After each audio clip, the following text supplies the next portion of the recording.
Welcome and thank you for joining the CIPS Hayes Procurement Salary Guide and Insights webinar today. My name is Danielle Goodrick and I am the Knowledge Product Manager for CIPS.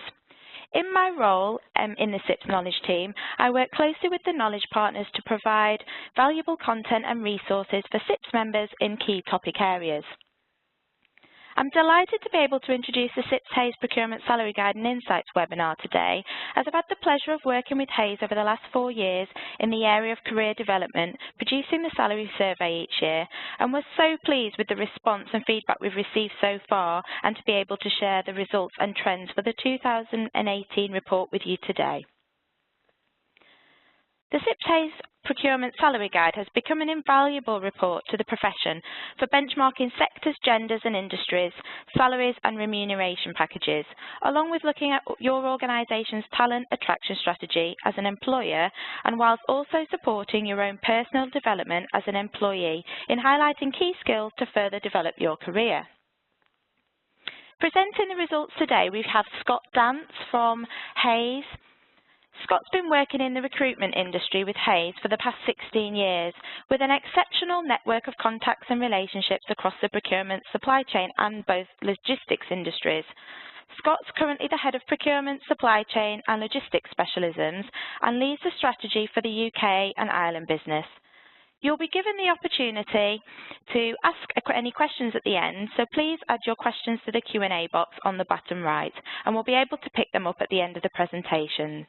Slides will also be made available following the webinar from Hayes.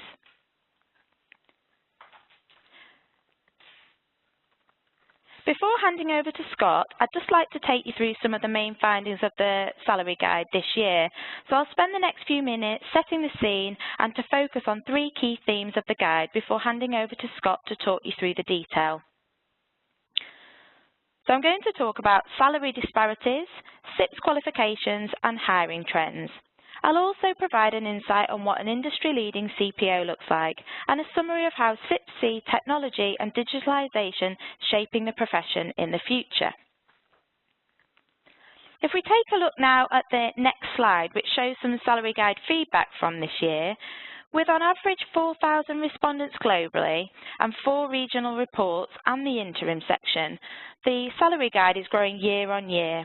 Next year, we hope to be able to expand this further by adding further regional outlooks and to look back over the 5-year trends. The feedback has been excellent so far, so I just wanted to share a quote with someone who attended the salary guide event we had in London recently. It just shows the value of the report and how it's used across the profession. I have received copies of the survey for the last 4 years. Its summary advice on the benefits packages has helped me shape advertisements, campaigns to attract a better quality of candidate, and now informs our panel process as we take time to sell our jobs at interview, as well as exploring candidates' backgrounds and suitability. Moving on to the next slide on salary disparities. This year's report highlights some salary disparities. In particular, we see this at advanced professional level with a 16% salary differential between FSIPS and non-FSIPS professionals. Also noted is a higher earning power of MSIPS at senior buyer level with a 23% salary disparity with non-MSIPS counterparts. But while salary is not the only factor we look at in the guide, we are seeing more and more trend towards talented candidates looking at the total package offering, which I'll leave Scott to talk you through in a bit more detail. Moving on to CIPS qualifications. Well-trained and qualified professionals with the necessary skills command a higher salary, and we see this again with a high demand for candidates with MSIPS or studying towards, which highlights the value of professional qualifications. Just think about the consequences and risks in the current climate of not having a trained, skilled team, not only from the point of view of what happens if they leave when they qualify, but if they stay and make mistakes or ill-informed decisions, which could cost your organisation much more. Moving on to hiring trends. Another interesting statistic is 60% of managers are expecting to hire in the next 12 months. This is very interesting when you compare this to the number of people looking to move roles, and then also if you compare it to the percentage of managers who face challenges in finding the right talent and the reasons why, which I'll leave Scott to elaborate on further, and potential ways to overcome some of these challenges. When looking at the statistics shown, the CIPS skills gap analysis could help you to review your team's knowledge levels. It can identify strengths as well as limitations and help you to target your training budget not only in the right area but also to further develop and upskill key members of your team to ensure you do not lose them to a competitor, for example. But also when looking to recruit for a new role, this may also help you with a brief to Hayes for the new role and the competencies required to meet the needs of your growing team. CIPS has a wide suite of resources to help you as an individual and also as an organisation, and with Hayes' experience in recruiting in the procurement sector, I hope you find today valuable. What is evident this year in the report, and I want to highlight, is the demand for talented procurement professionals is currently high, but there seems to be a limited pool of professionals with the right skills. So looking at this in terms of a Kraljic balance of power analogy, for example, if you're hiring, then you could use the report and Hayes to benchmark your organisation and ensure you're competitive and how your organisation is geared up for attracting talent and offering maybe flexible packages to secure those individuals. But then also, if you're looking for a new role and you have the necessary skills in demand, then really it is a great opportunity for you to interview the company and find an organisation that offers the right package to meet your needs.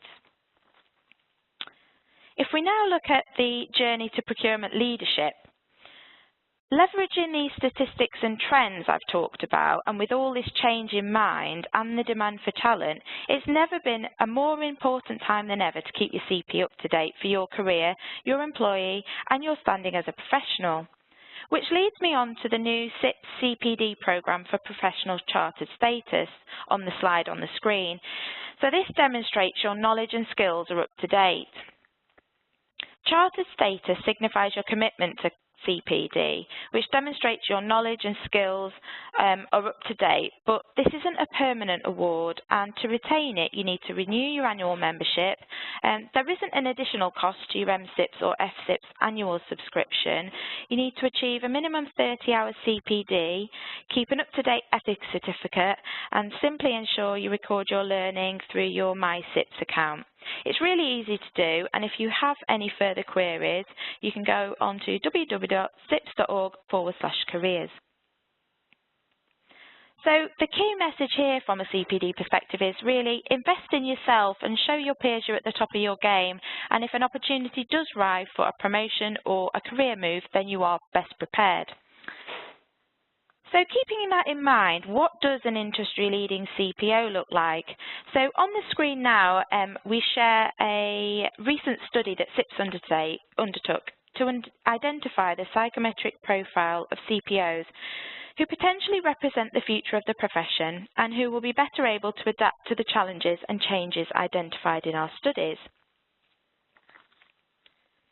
If we look at the next screen on CP attributes for success, what the results show in the new school of CPOs is those pushing the profession forward are as far away from the stereotypical or more traditional ideas of procurement as it's possible to be.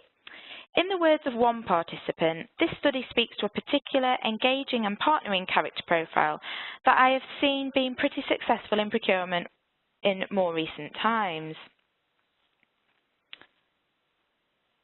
If we look at the next screen with behavioural traits that were shown from the study, the results show that the ideal profile of a CPO of the future is someone who is great with numbers, brilliant at understanding and expressing ideas, as extroverted as a salesperson, better with words than a marketeer, and with an artistic bent. So do you recognise these traits in yourself, and are these things that you could develop for the future?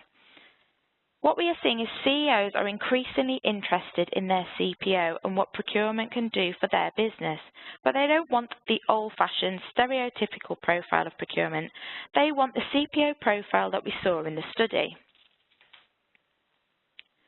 So what does this mean in a world with so much disruptive technology, machine learning and automation entering the market? So the next slide shows some disruptive technology, and it was the front cover of our supply management magazine recently. So the themes coming out of this is undoubtedly kind of transactional, traditional procurement, such as tendering, will become automated, and it will reduce the need for entry-level procurement roles, but anything that cannot be easily automated will become extremely valuable. So things like relationship management, storytelling, with a high emphasis on soft skills and emotional intelligence to prove a positive change will be key. Moving on to my last slide before I hand over to Scott, I just want to show the CIPS Future of Supply Management paper, which looks at 2 scenarios for the future, and you can download this from CIPS Knowledge and read about it in more detail. But what is evident is with the increased software comes a contraction of junior roles, and therefore it's more important than ever for procurement to shape their future and not let others decide it. So thank you for your time. I hope that gave you an insight into some of the highlights and the landscape for the future. I'm now going to hand you over to Scott to share the main insights from the 2018 guide and share Hayes' expertise on how they can support you further. When Scott's finished, we can then pick up some questions at the end. Thank you.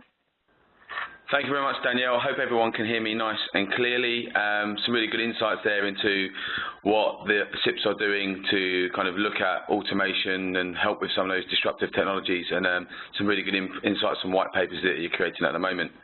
So it's a bit of a way of an introduction. I know Danielle's kind of introduced me already, but my name's Scott Dance, for those of you who don't know me already.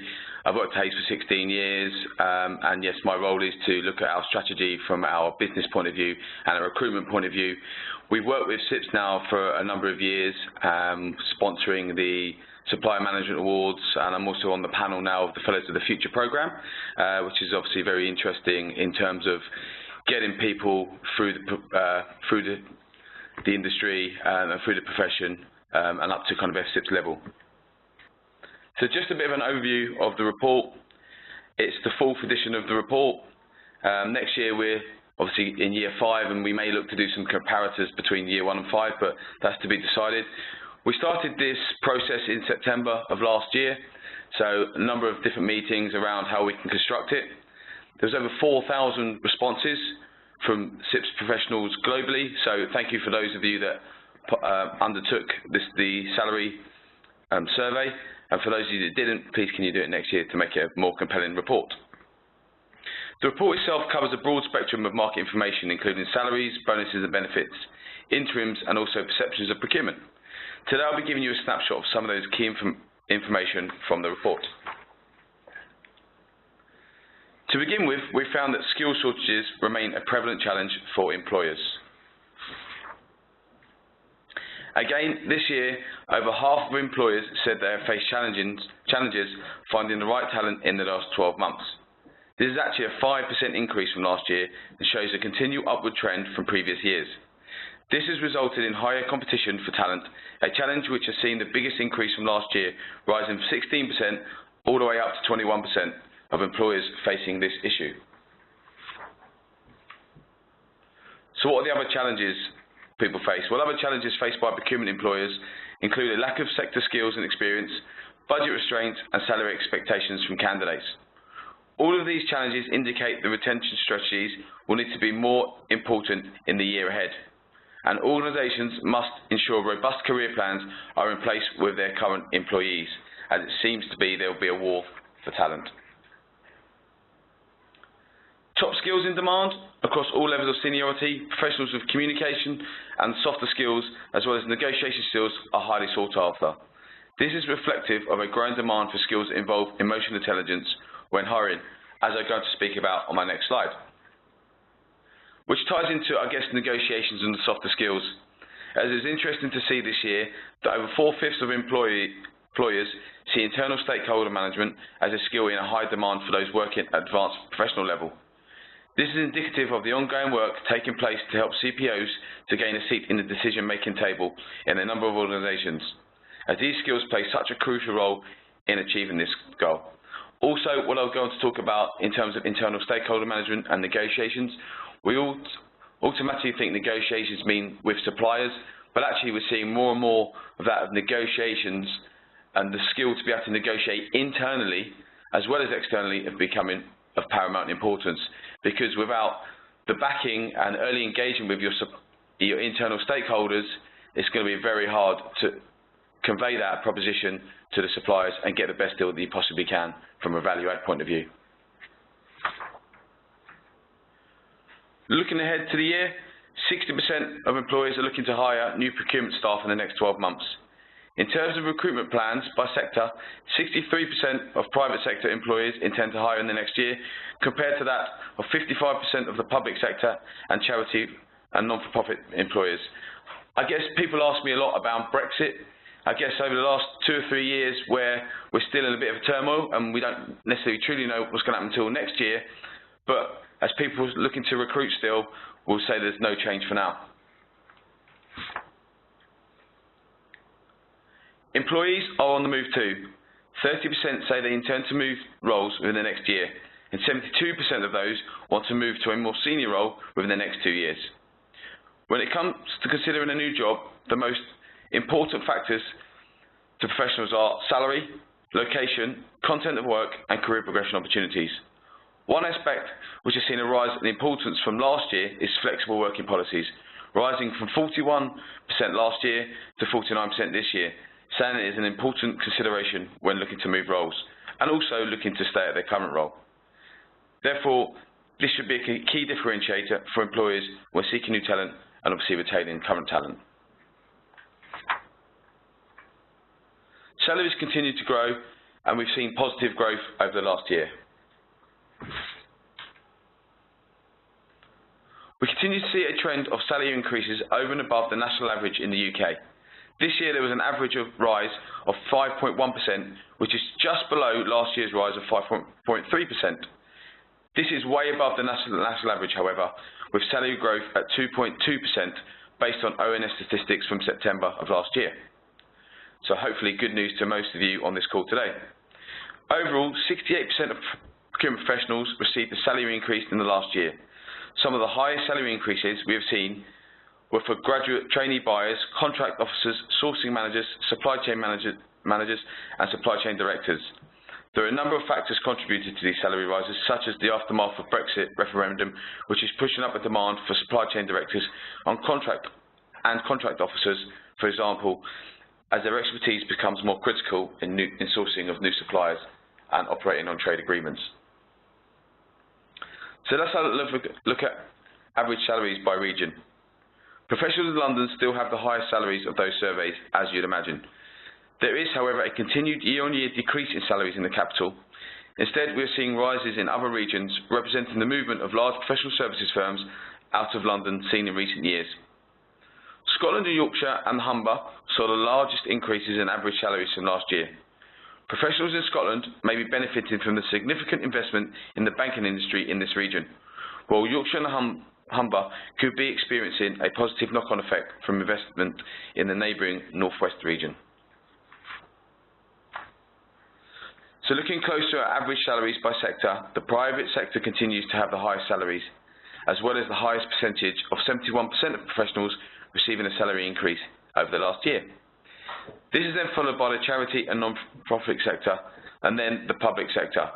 So looking at those comparators, you'll see there's probably not that much of a disparity until we move on to the next slide. Almost all of the industries included in the report saw average pay increases greater than the average of 2.2%, clearly showing that procurement continues to be of high value to organisations. The top paying industries by sector are shown here, and this is where we do see a large disparity. The private sector, we have professional business services, we have non-departmental bodies, and we have charities, are all recording growth, but clearly nowhere near such as the professional and business services. Despite these salary increases, the profession is still facing the issue of pay differences between men and women. We can see that at all levels of seniority, men earned more than women on average. Although the gap is small at tactical level, the largest differences come at advanced professional levels where there is a significantly 33% difference in pay, which is one of the most interesting statistics that I saw this year. There are a number of roles at operational tactical levels where women actually earn more than men, such as procurement specialists and procurement purchasing officers.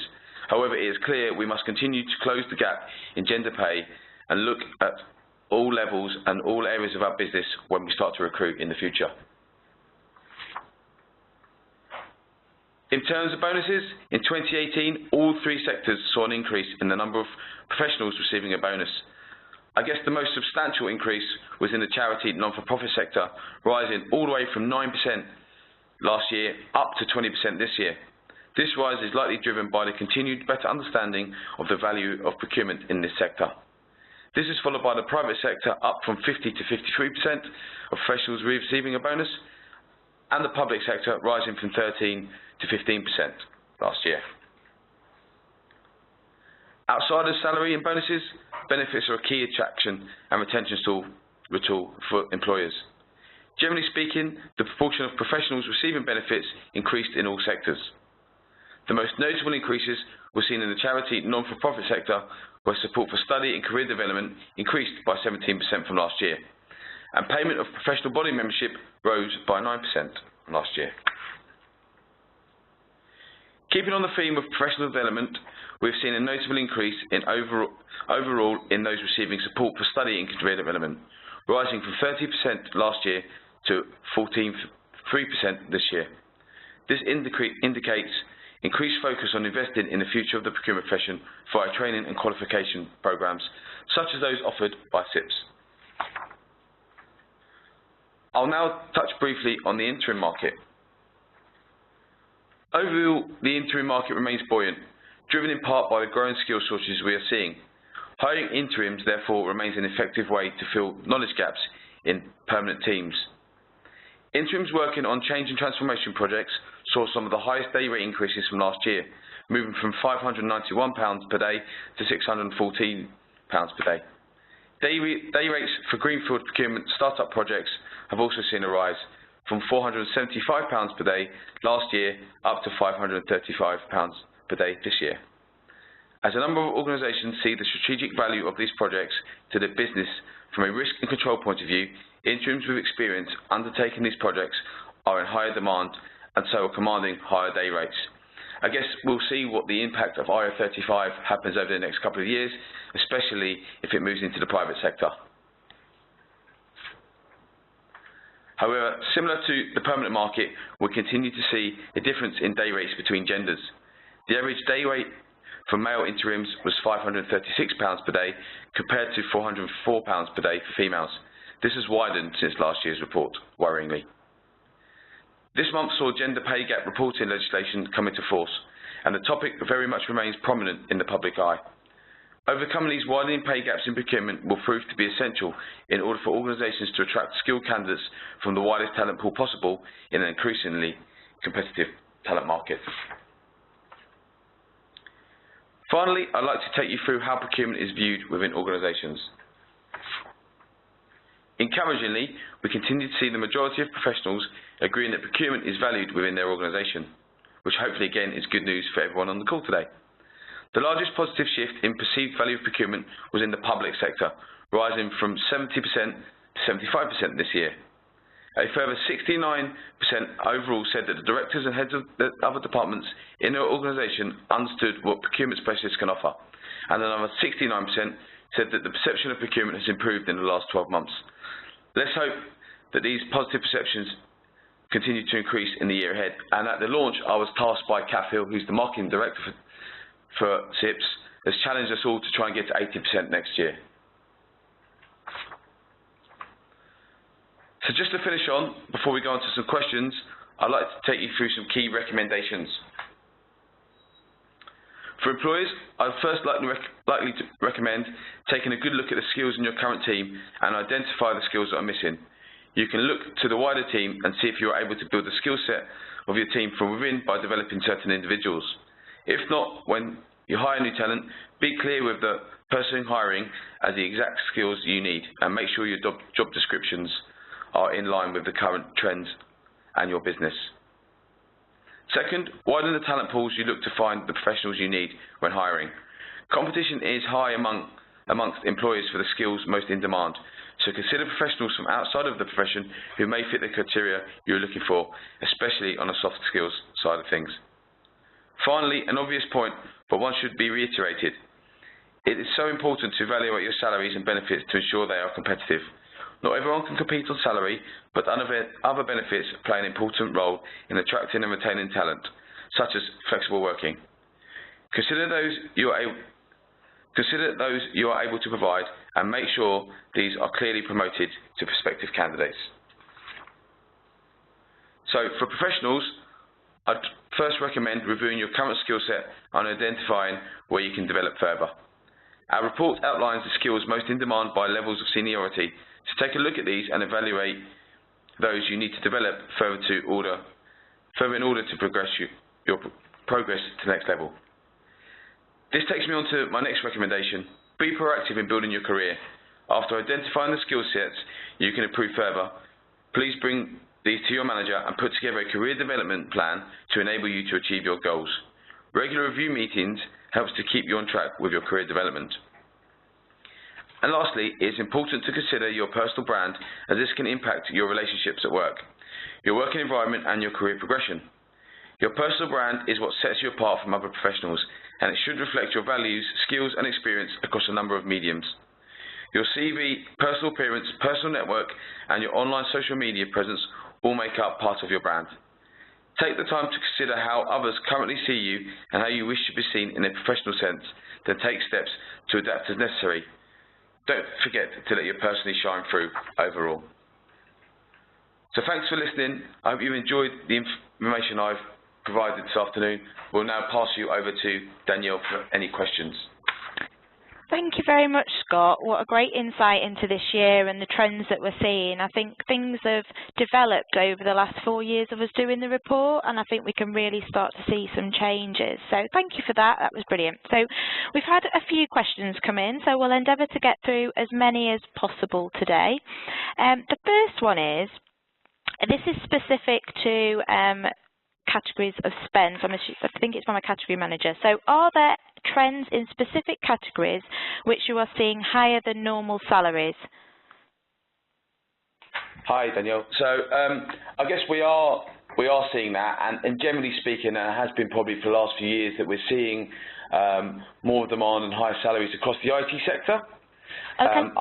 I guess that's probably fairly obvious given the advancements and evolving ever technology market, where businesses are having to work with different suppliers per se and actually evaluate, are their tech systems fit for purpose and are they evolving with the current markets to kind of stay ahead of the competitors. So we are seeing more of a need, especially kind of in the digital world and cybersecurity world, for people, but also obviously they're commanding higher salaries.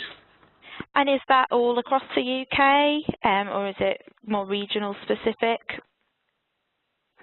I guess it's mainly across the whole of the UK. We're seeing slightly inflated rates as well on professional services, especially those that are looking at consultancy spend. And this is mainly due to people looking to mandate that spend now. So I think that if we look at other categories like HR, recruitment, and obviously a category that I know fairly well, or I think I do anyway, is that most PSLs or outsourced recruitment solutions are in place now at a number of different businesses, but actually professional services, and especially those that are trying to mask contractors and put them under an SOW or time and materials basis, there's a need to mandate that now from not just a cost point of view, but actually looking at GDPR and looking at who's in the building and finding out and mandating some of those processes to help with different businesses. Okay, great. If we look at, obviously you've talked about the interview landscape and how that's potentially changing as well now, and we've seen that more in your What Workers Want report as well more recently. So what advice could you give to an interviewer preparing in this, obviously, a demand for talent? Yeah, so I think that the way interviewers have had to evolve over time is changing rapidly. So if I go back to when I looked for a job and when I started at Hayes 16 years ago, to be honest, I was quite thankful to get a job, and knowing that I was going to have to be questioned in a number of different ways by the employer, and I had to answer and fire back. We're seeing an ever-changing world in the world of recruitment, in the fact that actually employees or potential employees are actually interviewing the employers more than the other way around. So that's one thing, to be prepared and make sure that you are ready to be asked, why are you still working at the company? Where's your career progression? Have you looked at succession planning from potential employees? The other thing to do is make sure you're doing background research. So with the LinkedIns and the Instagrams and Facebooks, and I suppose sometimes disruptive technologies that we have access to at the moment, is that they will be doing their research on you as an employer, as a company, but also as a person.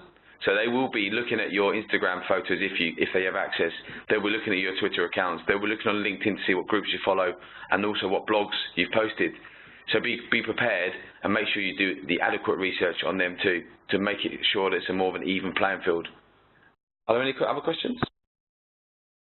Sorry, yes. Thank you for that, Scott. Just looking at, obviously, trying to attract talent, and obviously it's not, some people can't compete on salaries, or they can't even attract people to apply for the roles potentially. Can you give an example where you've worked with someone of when an organisation was struggling to attract talent and what they did to turn it round?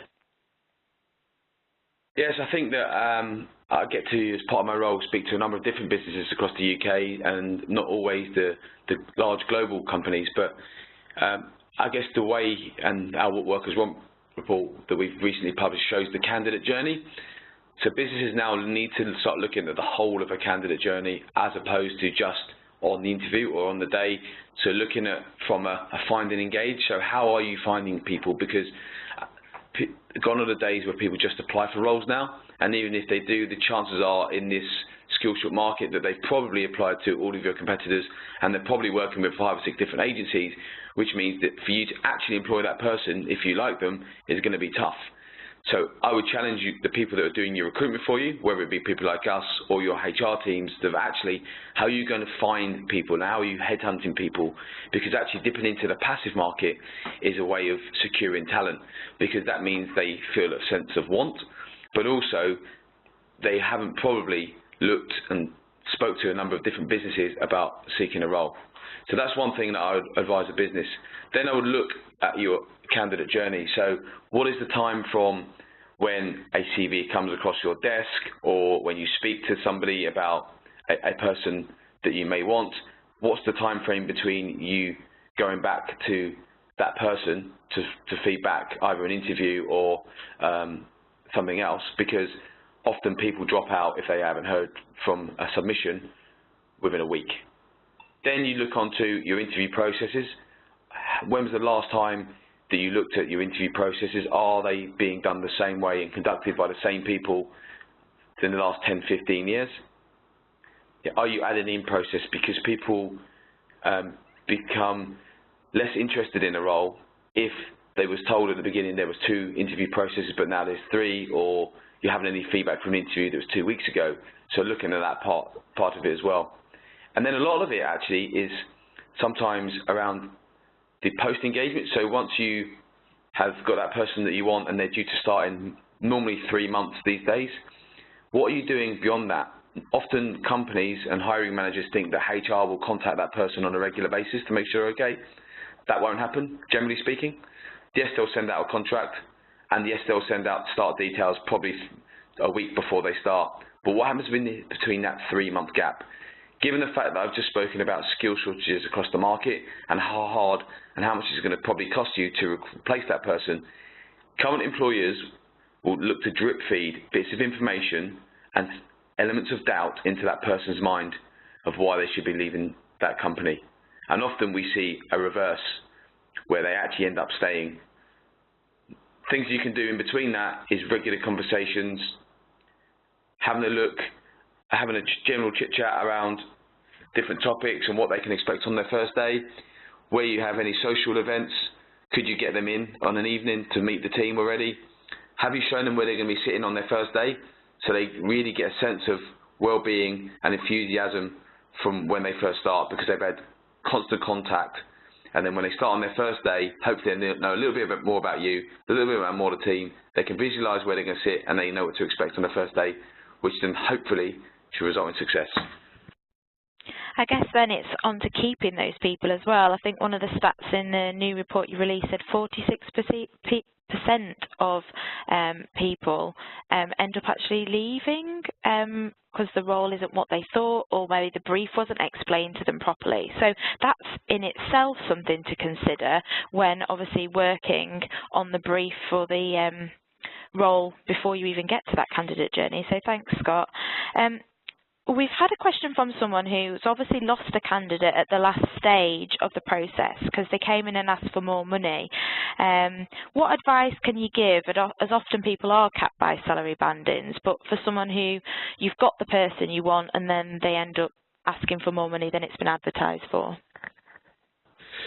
See, that's a tough question, and there are going to be variables where sometimes there's nothing you can do. It's just the way of the market at the moment.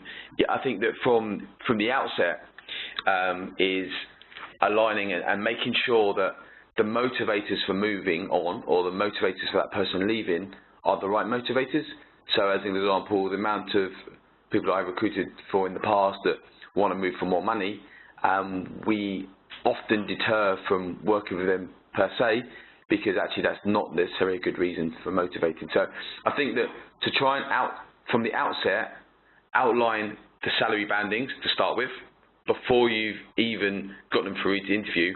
And I think also highlighting the benefits package, because what often employers don't do is they don't talk about the benefits package until the end, which is far too late, because, for example, if they're already getting a car allowance, but they won't be here, or the pension's higher elsewhere, that may mean you lose that candidate. So being upfront on the benefits and making sure that the person that's doing your recruitment understand those, especially if it's a recruitment agency, because that makes it a little bit easier.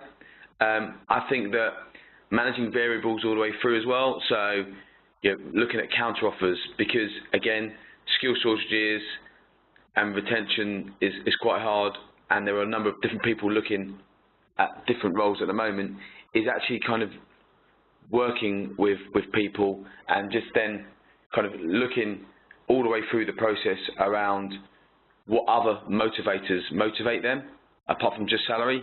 And if you get to the end process and you've managed counter offers, you know the real reason that person is looking to move on, you've spoke to them up front about the salary bandings and the benefits package, and you've reiterated that all the way through the process, there's not a lot you can often do with that. And actually, to be honest with you, if you've done all that correctly, then they're probably not the person you want to join your organisation anyway, because they'll probably leave again in the next year for something else that's more money. Yeah, so I guess it's part of the process to sieve out those people, isn't it? So we've got a couple more questions. I think we've got a bit more time to cover. So are the average salary numbers that are being referred to in your presentation, Scott, the basic salary numbers, or the value of the total remuneration individuals receive? Sorry, I didn't quite hear that, Danielle. Sorry, can you hear me now? Yes. Yes, sorry. So they've said, are the average salary numbers that are being referred to in your presentation basic salary numbers, or the value of total remuneration individuals receive? Yeah, so these are base salaries, and I have been asked that question previously about how can we incorporate total comp. The problem is that businesses that we work with across the UK have so many different types of benefits. It's very, very hard to get all of that in a total package. Pretty much every business has different benefits package. Healthcare, flexible working, how do you put a price on flexible working and working from home? Bonuses, bonus structures, how are they determined? So are they based on yourself? Are they based on the company? Are they based on both? So yeah, it's very hard to determine whether or not we can do anything around the total comp. But yeah, these are just base salaries. Great. And obviously we've been talking about automation, and I touched on that as well in the future, and we might see a contraction of junior roles. So someone's asked, how can we make sure there is a pipeline of procurement professionals considering the lower level roles with the likelihood of them being phased out through automation in the future, when we're already seeing a trend in difficulty of employing talent currently? That's a really good question, and a question I obviously get asked a fair amount. I think that you're right, obviously automation is in most businesses at the moment, especially the data analytics side, around supplier evaluation, etc. What I do see is that actually those roles, yes, they will or have been replaced already, but actually when there's technology involved, this actually opens up other opportunities that don't currently exist. So who is going to manage that data? They're going to need more people to manage all of that data, because the way we're seeing things at the moment, and then again the way technology is evolving and different ways you can record analytics and the massive data that we can get, somebody's going to have to manage that, which isn't necessarily going to be someone at the senior end. So actually different jobs will evolve, but actually getting talent into procurement and choosing it as a career, I think there's some really good things that the CIPS are doing around the iBuy campaign, and also going to schools and colleges. And I think that all of us have a duty of care to ensure that we're kind of progressing people through the system and through to procurement. I think, as we've seen on one of the slides that I showed around the perception of procurement, which has gone up to kind of pretty much 70% now, where I think if we looked at this 3 years ago, it would be around 50%. So I think as the perception of procurement rises in a business, there'll be a need for more procurement professionals, which will mean there'll be more, probably hopefully, some news and some social media posts. But I think that above all of that is that I think that businesses need to start using YouTube videos, social media, especially to the millennials that are really kind of tech savvy, shall we say, and they don't necessarily read reports or papers or articles. It's actually about what you're doing in your business to be more innovative, and why they should join your procurement team, or why work in procurement. And I think that, Danielle, I know that CIPS are sorting out a new website, which I believe is hopefully going to go live next month, which will have more content and appeal to both parties, so that the mid to senior people that are not necessarily completely into their tech, but actually those that are looking to go into a career in procurement, and it be more aligned to some of the websites that they look at currently. Yes, that's the case. So end of July, we're hopeful that that's going to go live now. So yeah, and I think with the work that CIPS are obviously doing for the profession, the iBuy you've mentioned, going into schools and colleges as well. So obviously promoting the profession, we're seeing some great trends as we've seen in the report, and we've shared again this year with salary increases and where we're competing against other organisations and other professions. So I think it is a really exciting time to be involved in procurement. So hopefully we'll continue to attract talent through what we're doing and continuing to do, like Scott said. So someone's asked about the gender pay gap and its increase this year, and we've seen that at more senior levels, Scott. Obviously we're reporting on it in the salary guide, but do you have an opinion on how it could be reduced further, particularly in senior roles? I guess the problem is, we could go into pages and pages, but I think that each area and each business and region is completely different, and if we kind of dilute it even further down, people are always going to want it to be more specific for those. So what we have done recently, and we've attended and spoke and conveyed this salary guide to a number of different branch events, CIPS branch events, but also companies. So some companies have had us in speaking to their team about it, and then we can then drill down into what is specific for their region, because skill sets and salaries are all different, and then for business, what other companies are doing differently to them in order to attract and retain staff. So I think that people are always going to want it to be more specific towards them, but then we risk really diluting the overall message, where I think that actually there should be more of a conversation. So for example, if anyone on this call wants to know about their region or where they live or work, or their business or their competitors, then we can have an offline conversation about that. And if it's not myself, but I can get one of our local consultants to come speak to you about it. Okay. I think we've got time for one more question before we close today. So are you seeing changes in job titles in order to attract candidates with the softer skills, such as business partners, maybe from other disciplines? So I guess I haven't from a procurement point of view, because I think that I think we need to stay kind of true to ourselves and try and keep the job categories as they are. What I have seen though, especially the junior end, to kind of counteract the softer skills of people moving into procurement or sidestepping, shall we say, so people that have, generally speaking, the softer skills like salespeople or marketeers or people that work in more creative jobs of becoming and moving over to procurement, because some businesses have a really good mentoring scheme or they're using CIPS already so they can train people on the technical ability. But it's the softer skills and the commerciality which people struggle on. So yes, so business partners, and we've actually lost a couple of recruiters into the procurement world, I guess partly because of the softer skills. But I think that, as I mentioned earlier, around your talent pool and actually having a balance of where are you looking through these people, where I think people are still siloed, very much so. So certain industries will only want someone from that industry or because of their own backgrounds, where, you know, for example, a lot of central governments now are looking at people from the private sector that actually don't have necessarily an idea of OJU, but they can teach that. But actually they want people and different people to be able to share ideas, to be able to continuously improve not only their function but also their business too. Great, thank you. I think that actually answers another couple of questions that we've got about experience in the same industry and moving across. So thank you very much for that. And thank you to everyone for joining us today. I hope you found that insightful. Thank you to Scott for his time. The report can be downloaded on the Knowledge Partnership page, which the website address is on screen. So it's www.cips.org/Hays. It can also be downloaded from the Hays website, which is hays.co.uk/CIPS salary guide. Both are on screen, both Hays, Twitter, LinkedIn are on there, CIPS Twitter, and both myself and Scott's email address if you do have any further questions. But as I mentioned today, the slides will be sent out to you directly from Hays, and they should be with you within the next couple of days.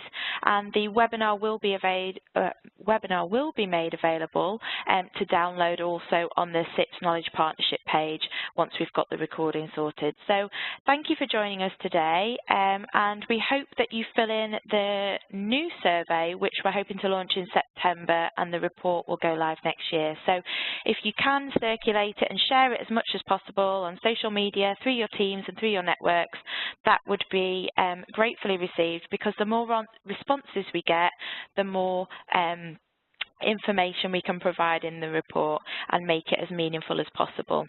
So thank you for your time, and we'll look forward to having you on another event soon. Thank you. Goodbye.